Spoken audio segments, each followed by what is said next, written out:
All right, with another video on You Can Be Free.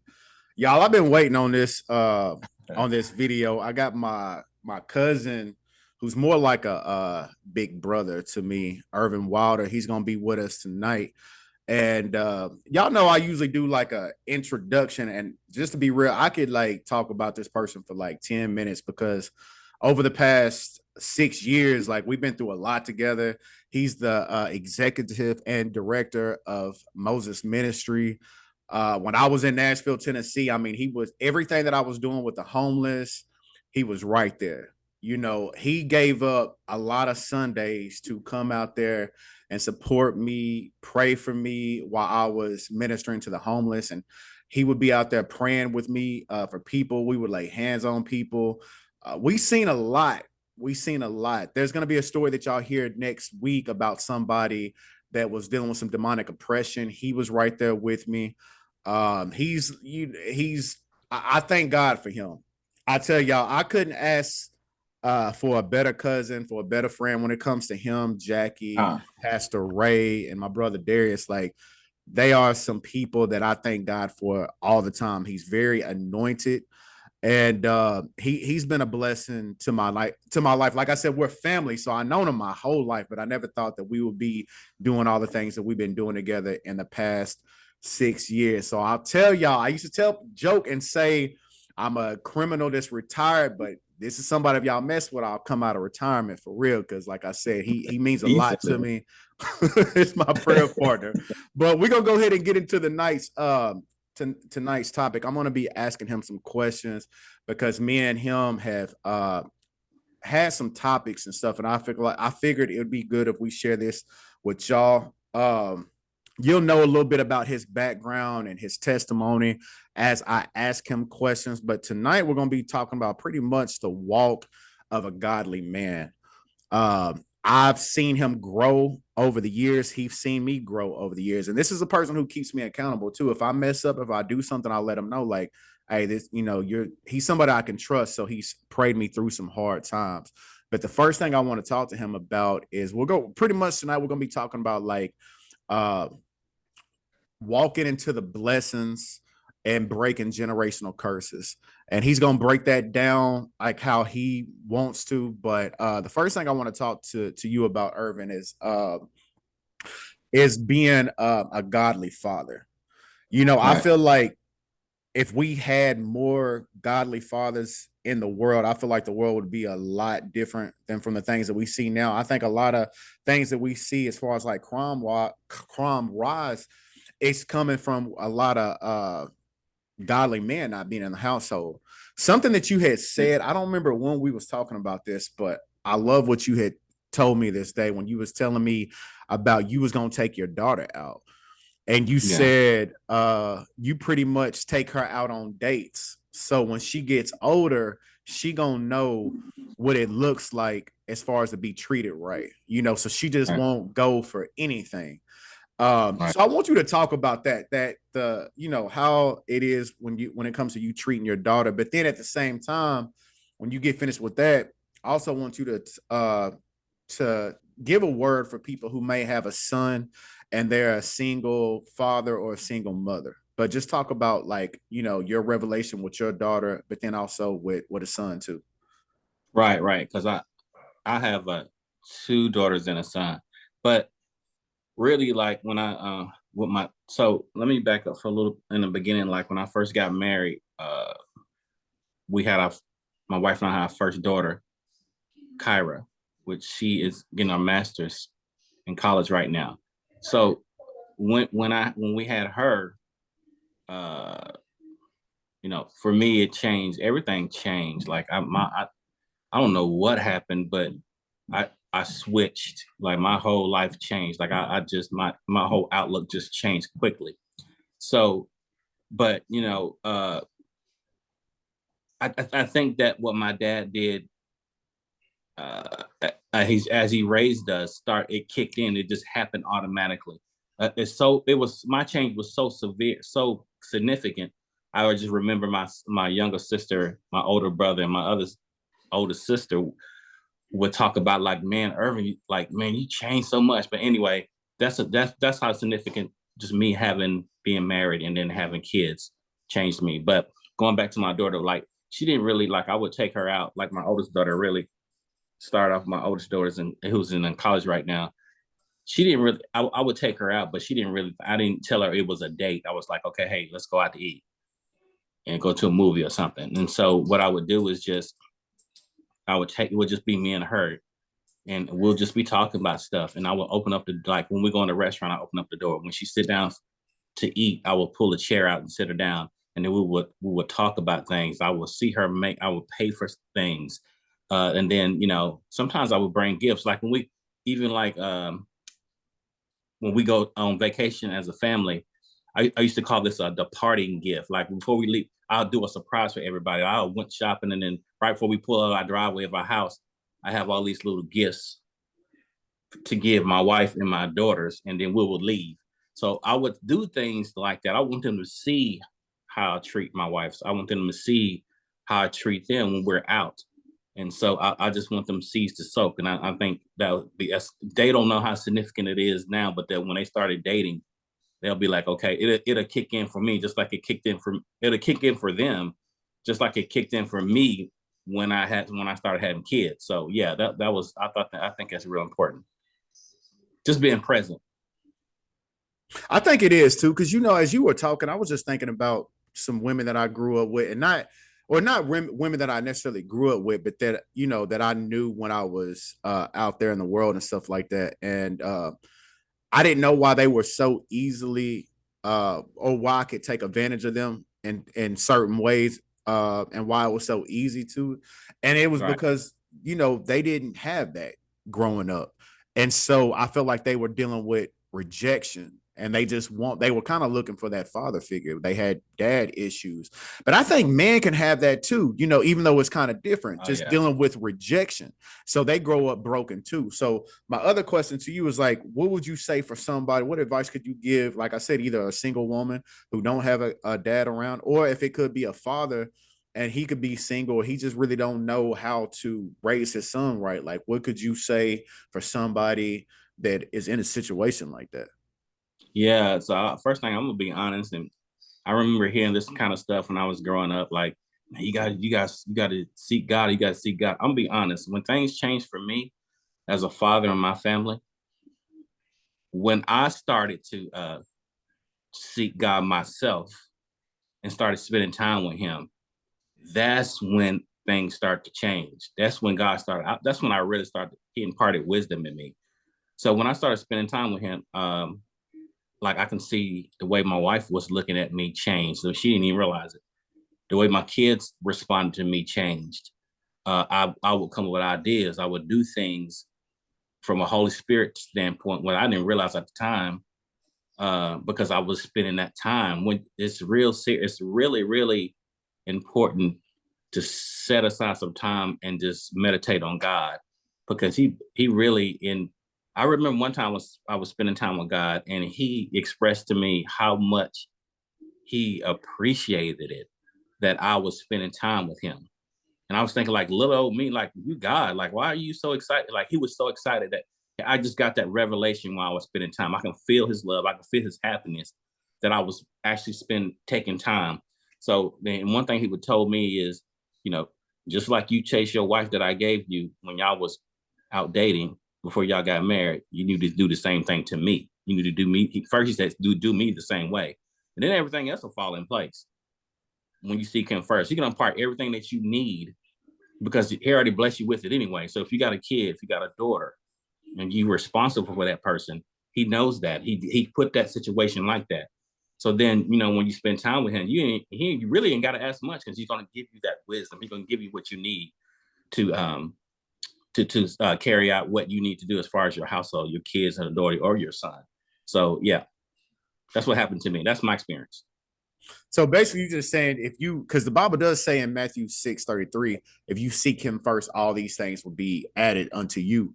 And I think that's real too, that you say that, because sometimes we be trying to tell, or I don't have kids, but people be trying to tell their kids stuff, but then the son or the daughter can see, like, how can you tell me something about living right or about God when I see your life is, you know what I mean? You crooked. So Exactly. how can you tell me to live straight? So Right. I got you on that. But when you were talking about Stacy, I know you talking about your wife. I know y'all been married for, you said, about 23 years, right? Yeah, to be this December. So me and Jackie was talking not that long ago about how so many marriages is up under attack right now.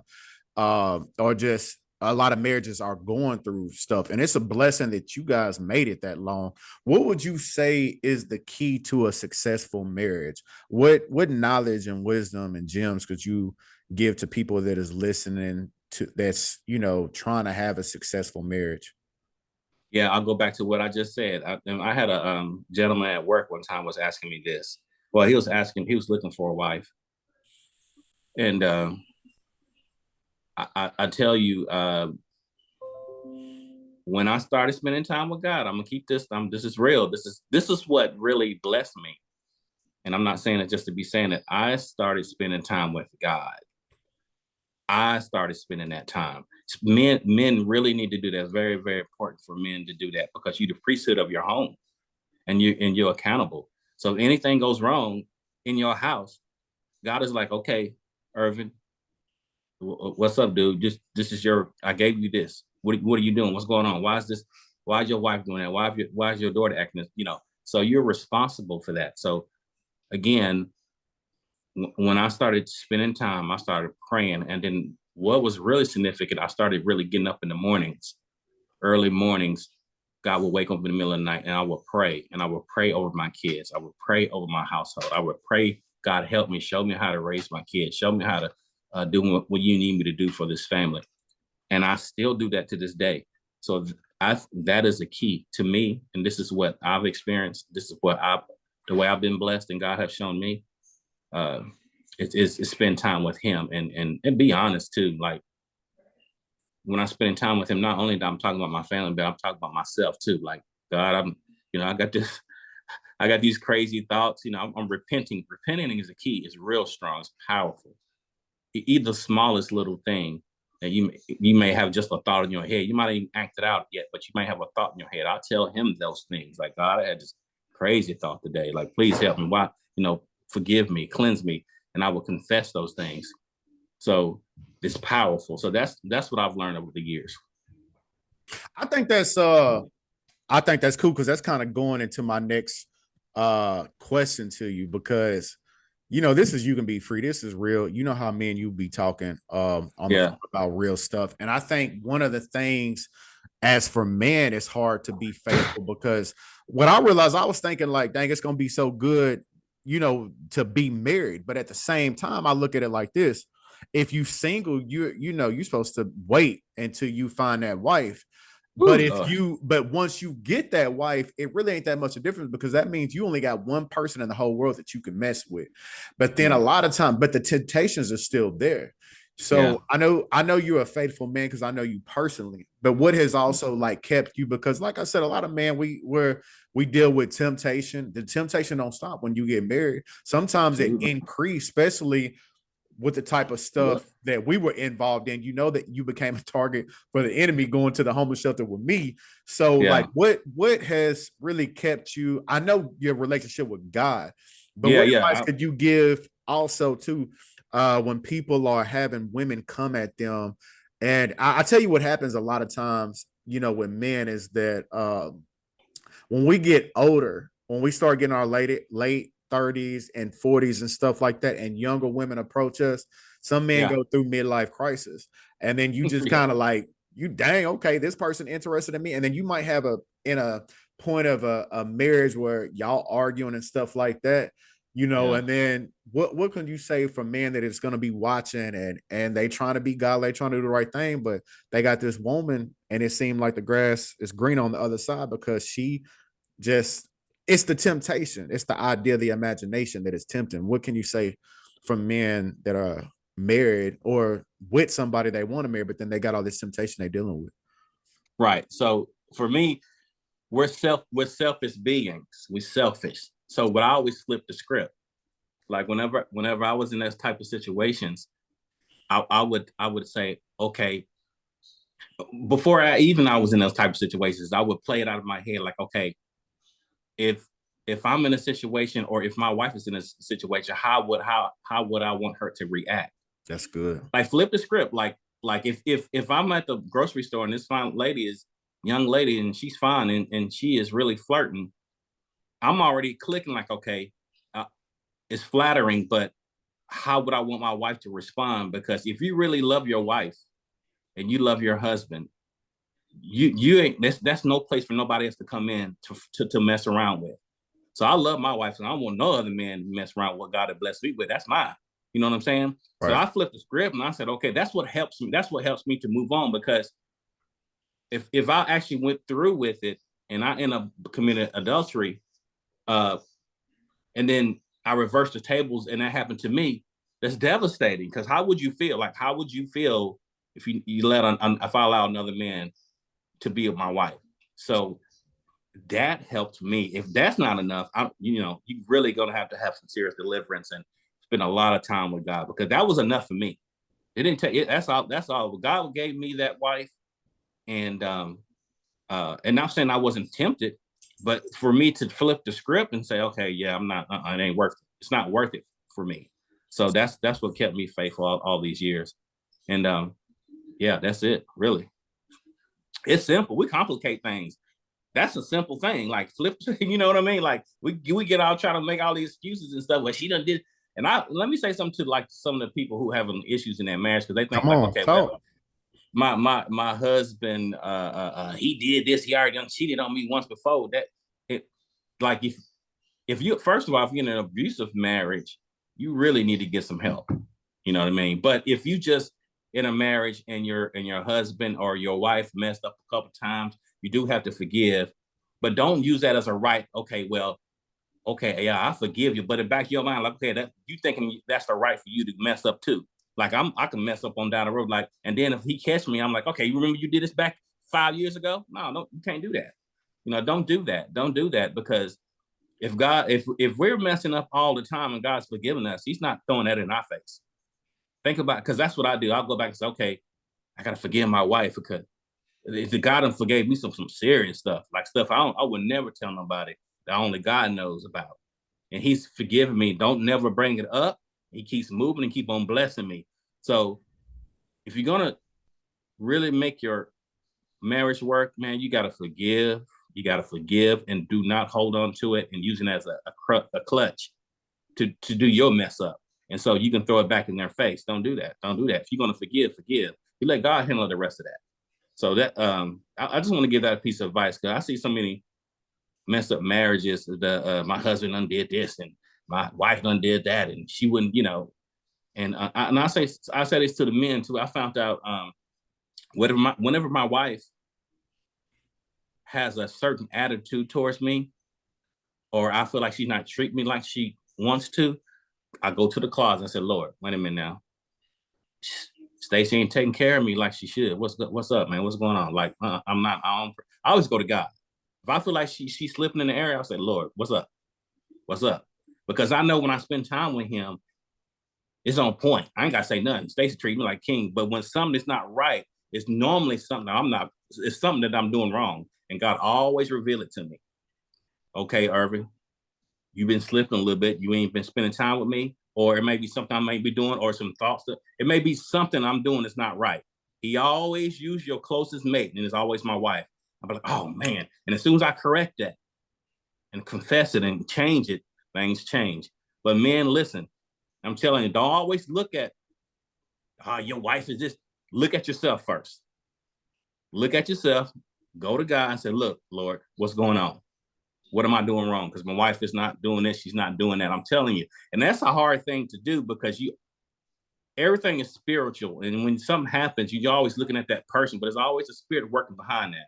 So that's why I always go to God, man. That took me some time, man. It took some time. I ain't perfected that of like, and real quick. It took me some years to realize, okay, when something is not right in the house, even with my kids, I got to go to God. Lord, what am I doing wrong? What's up? What's going on? And He always revealed it to me, man. And I make that change, and things change. I like how you said everything is actually, you done said a lot, man. You speaking for real. I'm like, dang, you ain't even tell me some of this. But you said a lot of stuff. I wish I could just back up everything that you said, but I think forgiveness is real important because we hold on to stuff, you know. Yeah. And then you was talking about everything is spiritual. And I think people don't realize, you know what I mean, that we are really in a war that we cannot see. Yeah. And when it comes to marriage, the enemy, he hates that because that's Yeah. a union between God. And so Yeah. people don't realize that they think that the wife or the husband is the problem. You know what I mean? But it's the Yeah. enemy that is. Yeah. And sometimes couple do things to allow the enemy to come into their marriage. They're watching things together they shouldn't be watching, you know, or they're bringing another person into the bedroom, or they bringing family members and stuff like that, you know. And they just what they really did is just open the door to a demon. That's all they And then did. And now they're at each other, not realizing these battles that we facing is spiritual. The Bible says we wrestle not against flesh and blood. And while we talk, go ahead. let me say this real quick, because when I said, I always say, I always go look at myself first. But women don't. That doesn't mean that uh, you're right all the time. Is always on the man. No, everybody has a responsibility and a role in the marriage. You just have to be the bigger, even when you have to be the bigger person, because uh, both parties should be able. Like, even if I have an attitude towards my wife, I could be like, okay, Lord, I'm like, I'll go to him about that. So they both parties should really go to God when there's a conflict, because marriage is not all smooth. You have to work it. You got to work it.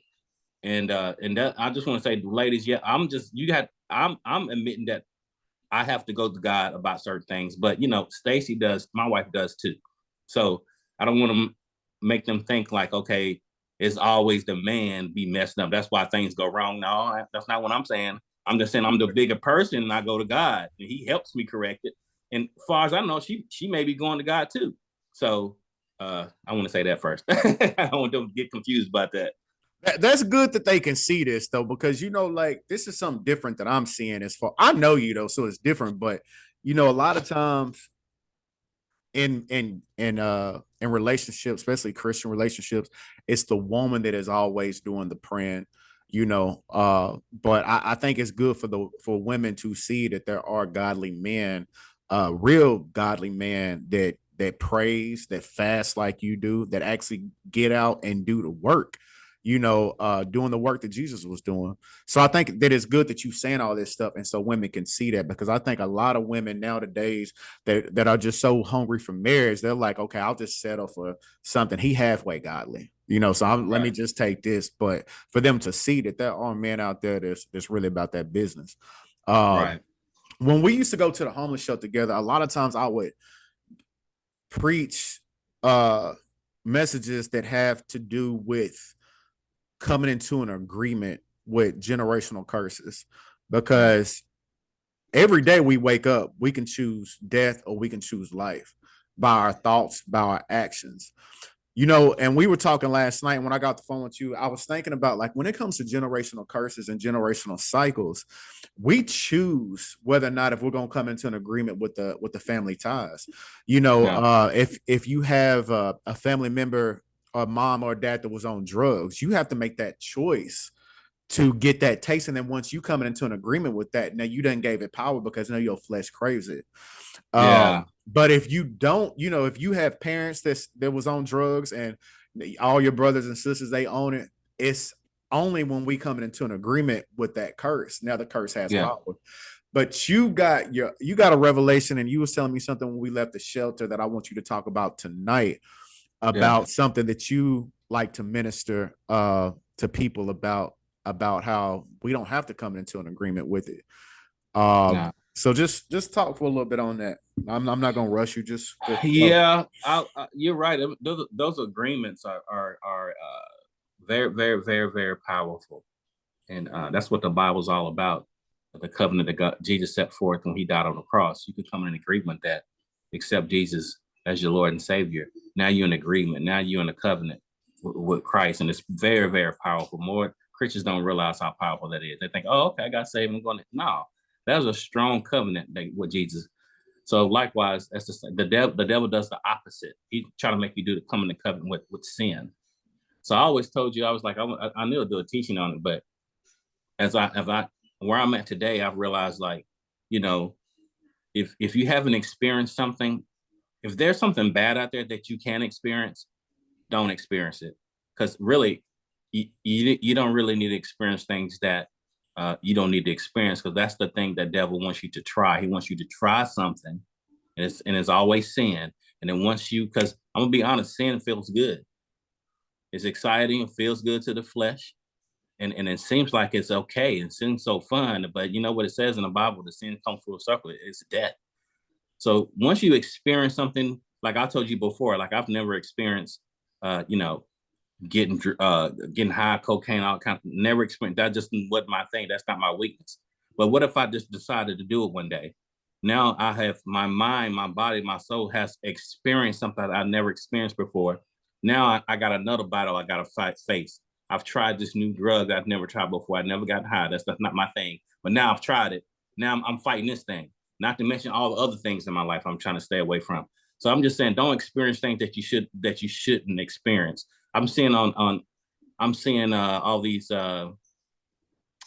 kids uh, starting to live a certain lifestyle, marrying the same sex and stuff like that. Um, a lot of people are trying things and liking it and sticking with it when it's contrary to the word of God. So that's what he wants you to do. He wants you to try and experience things that's totally opposite of the word of God.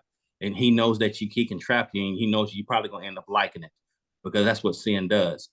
And so until it's too late, like, you know, some people are so bad off, they done did it for so long, they start to see the results. And this is fruit behind everything you do. It's going to be bad fruit or good fruit. That's a harvest, a bad harvest or good harvest. So it's like everything that you do is like a seed to me.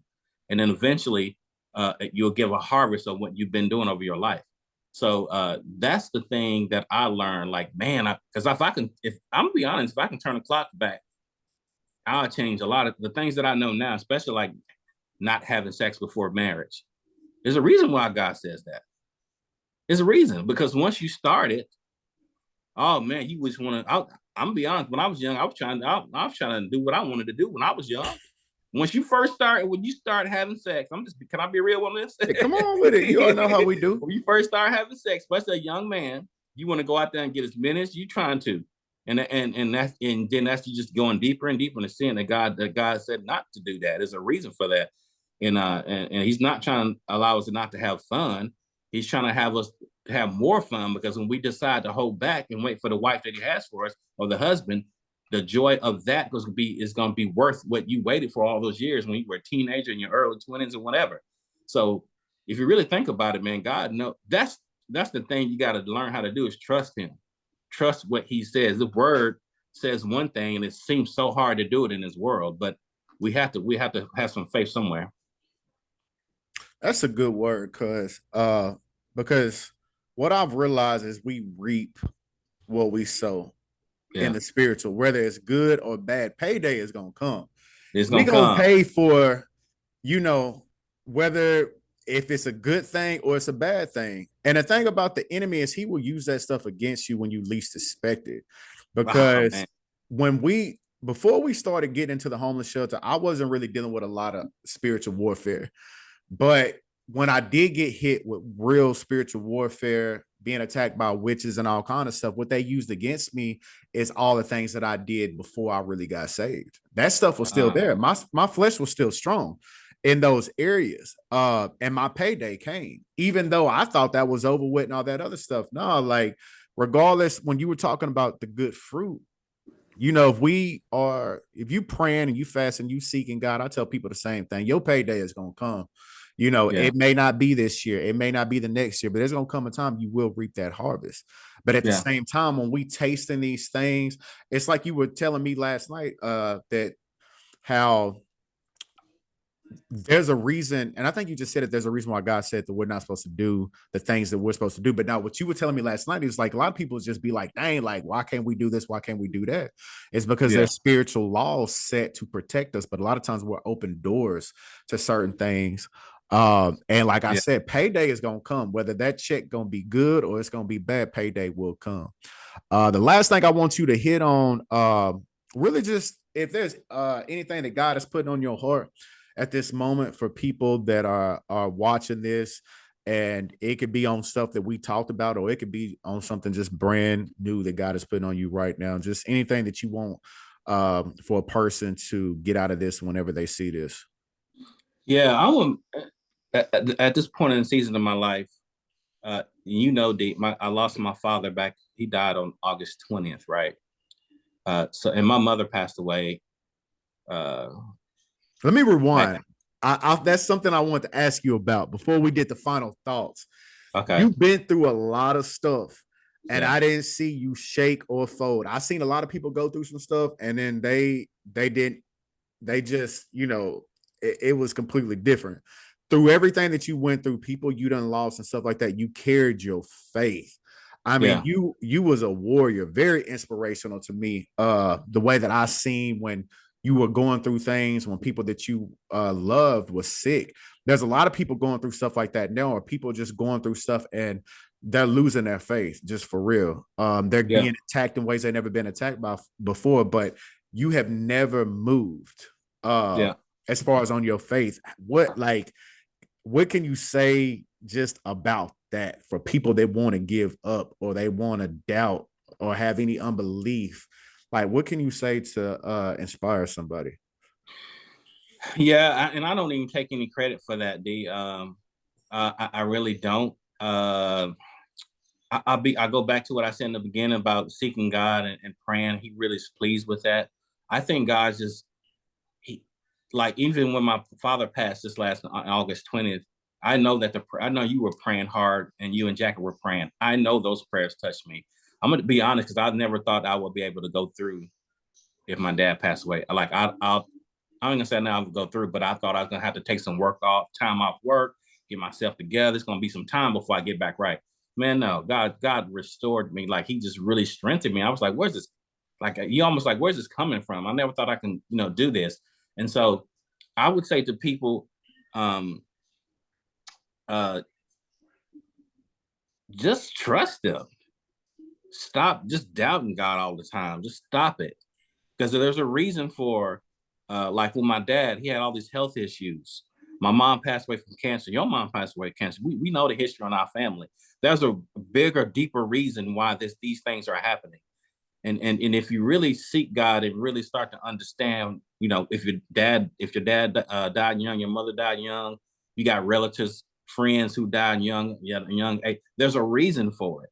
And try to find out that reason. It could be curses in your family. It could have been some stuff that your best friend have done in the past and caught up. There's always a reason. It's a deeper reason, and sometimes God just allows it. He's allows it for a reason, and so that's the part I've learned to trust God on. Now I've lost a lot of since 2015 I lost my uncle, one of my favorite uncles, and then another uncle, which was my dad, two brothers, and then I lost my baby sister. Uh, she passed away in 2019, and then my dad passed away. Right when all those people, I asked God to heal those people, and He took them home. And each time I thought I was going to be pissed off at him, and for somehow, some reason, I never got mad at God, never got mad at him. But I'm getting deeper revelation every time, though. I'm understanding the process of life, and I'm making sure that I can achieve the blessing of life better than my relatives and my sisters and my dad, and pass it on to my kids. And it's always based off sin, though. It's sin based. So don't really look at we get in sin so much it becomes numb, like it's okay. If you really, really look at yourself, if a person really, really analyze yourself, really analyze it and base it off the word of God, you dirty. Like I'm dirty. Like without the blood, I ain't worth nothing. And you really got to think about that because there's curses. Go to Deuteronomy. It'll break it down for you. Deuteronomy will break it down to you. So it's a deeper reason why these things are tragic, and we allow the devil have so much power And that's why all these bad things happen. That's how I look at it. It's always a deeper issue. That's what's helped me. Hey, I appreciate that, man. Hey, that's a powerful word. Everything that you said tonight, man, it blessed me. I said this on one of my last videos. I'm gonna have to go back and watch this. I think that was one on, I don't know which one it was, but some stuff that you said, man, it's got so much truth behind it. Because a lot of times we always want to ask God why, but we don't never kind of like look at ourselves. What are we doing? You know, even sometimes when it comes to sickness, when it comes to the things that we're eating, the doctors will warn us, but we keep on doing the things that we do. And the wages of sin is death. And like I said, payday does.